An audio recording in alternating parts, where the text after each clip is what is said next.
Каржы пирамидасынан жабыркагандардын бири бул аял өткөн жылы октябрда үйүн сатып, анын $2000 акчасын интернет аркылуу көбөйтүп берүүнү убадалаган компанияга берген. Бирок ал салган каражаты көбөймөк турсун, аны кайра ала албай калган. Өзү болсо эч жерде иштебейт экен. Ой, мунун тааныштарым баары угуп, подружкаларым баары айтышкандан ии деп ана мен 2 жол баргам. Bir ayda эле канча салсаңыз, ошончо 2-3 эсе деп эметилгенде, элдердин баары эле акча ошол мезгилде аябай көп салып атышканда, акчада чыгарып да эметип атышканда, биз ойлодук да, чын эле деп. Даже мен ошо мезгилде үйүмдү саткам. Ошо үйдө эже бекер зря вы делаете депчи, лучше ушурекен эмесеңиз, bir айда кийин 35 миңиңиз 70тен ашат, где-то bir 100 миңге чейин болот дегенде. Дагы ошо үйдү салбадым, Кудайга шүгүр. Мен ошо мезгилде мизерный мен салдым окшойт, ошо күнү бергенденчи. Ата крупный бир эже операцияга деп эметкен $16,000 салыптыр мынакей. Ал группада бар го мынакей.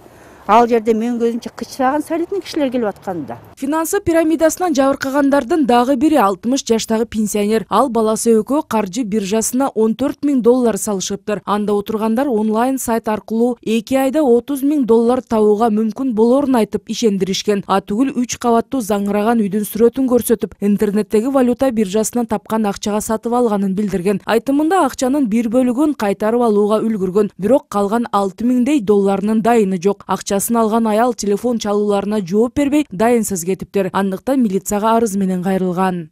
Бардык, аны бер полный алып калабыз десек, мынтип айтты. Үйдө тургандары уруксат бербей жатыр деди. Ким экен үйдө? Мен биз тааныбайбыз да аны ким экенин. Жанагы чоң сделкалар болот, анан ошого чоң акча керек экен. Анан чоң сделка болуп, чоң көп болгондо анан аласыңар. Азыр мынча эле алгыла деп айтты деп. Эми алар берет да, биз сураганыбыздан жана биртке-бирткеден чыгарып берип отурду да, жана 7,000 деп алып калдык да. Сиз акчаны каяктан алдыңыз? Ал акчаны топтодуңуз беле? Ой, аны мен барып неме алгам, Карска кредит алдым да. Үйүңүздү коюп.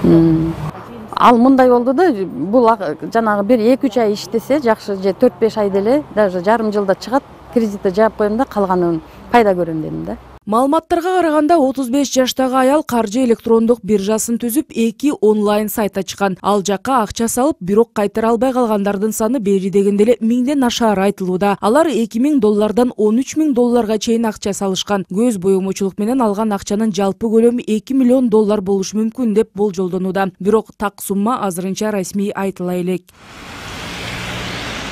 Тиешелүү иш Бишкек милициясына өткөн жылы 13 ноябрда эле катталыптыр. Анда кала тургунунан арыз түшүп, ал интернет аркылуу акча биржасында акча айлантып, киреше алса болорун убада кылган аялга чара көрүүнү өтүнгөн. Арызында убада берген аял $1,500 акчасын алып, дайынын таптырбай кеткенин билдирген. Аталган иш тиешелүү реестрге алдамчылык беренеси менен катталган. Өтпөй дал ушундай арыз менен дагы 17 киши кайрылган.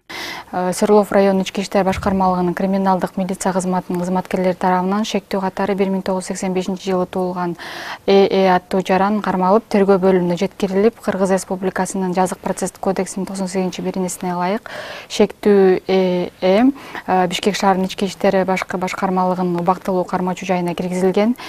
Свердлов райондук соту тарабынан шектүү жаран үй камагына алуу чарасы тандалып алынган. Учурда тергөө иш-аракеттери жүрүп жатат, анын жыйынтыгы боюнча кошумча маалымат берилет.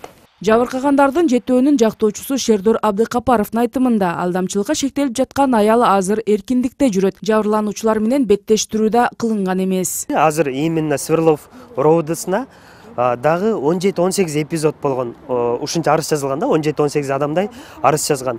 И ошого карабастан бул следовательдер дагы бул мошенничество деп часть 2 эле коюп атат да. Негизи бул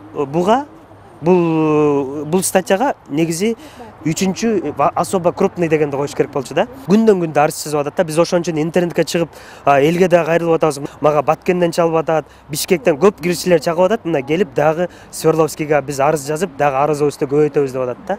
Акчасын ала албай калгандар азыр башка жабыркагандарды өз алдынча издеп жатышат. Алар укук коргоо органдарынын ири суммада алдамчылык кылган аялды кармоону талап кылышууда.